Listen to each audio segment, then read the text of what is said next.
She came to the hospital to be saved. Instead, the people trying to help her began to collapse, one by one.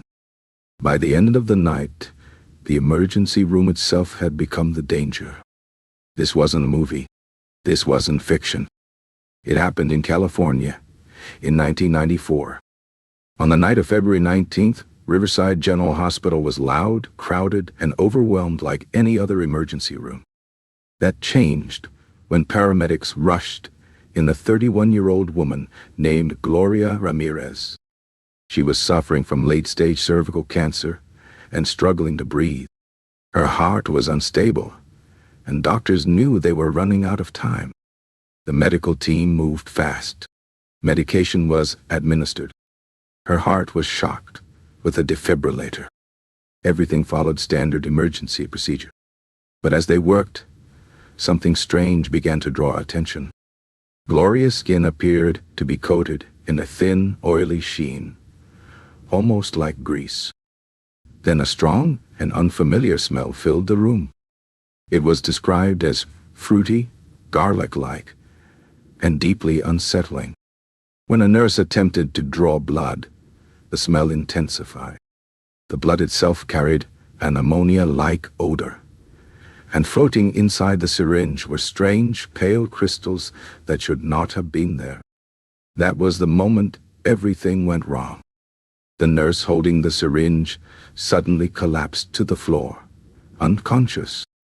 Another doctor felt an intense burning sensation in her face and chest.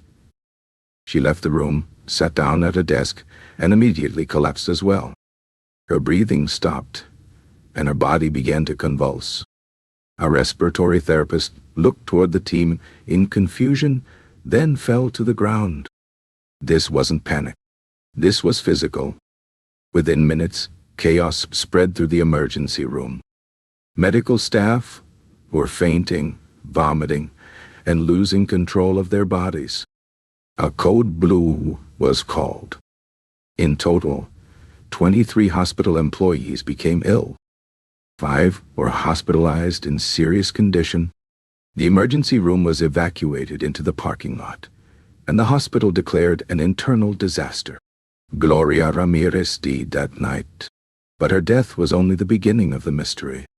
Her body was sealed and handled by a hazardous materials team wearing full protective suits. Even trained professionals were afraid to approach her. No one knew what they were dealing with. Was it a virus? A nerve agent? A chemical exposure? Or something no one had ever seen before? In the days that followed, explanations were offered and quickly questioned. Some officials claimed the incident was caused by mass hysteria, suggesting the doctors were overwhelmed by stress and imagined their symptoms. But that explanation collapsed when medical records told a different story. One of the doctors, Julie Gorchinsky, spent 2 weeks in intensive care. She suffered from hepatitis and bone necrosis, real, measurable physical damage. The most disturbing explanation came later. Investigators discovered that Gloria may have been using a home remedy for pain relief called DMSO, a chemical solvent known to penetrate the skin. Under normal conditions, it is dangerous. But inside an emergency room filled with oxygen and electrical shocks from a defibrillator, scientists believe it may have undergone a rare chemical reaction. According to this theory, Gloria's blood may have transformed into a toxic gas, possibly similar to a nerve agent, right there on the operating table. If true, it meant her own body had become a biological hazard, poisoning the people who tried to save her. She had, quite literally, become a human chemical weapon. To this day, the case of Gloria Ramirez, often called the Toxic Lady, remains one of forensic medicine's greatest unsolved mysteries. She was buried in an unmarked grave, and many questions surrounding her death were never fully answered. But one thing is certain. That night, the healers became the victims. And even the safest places in the world can suddenly turn deadly.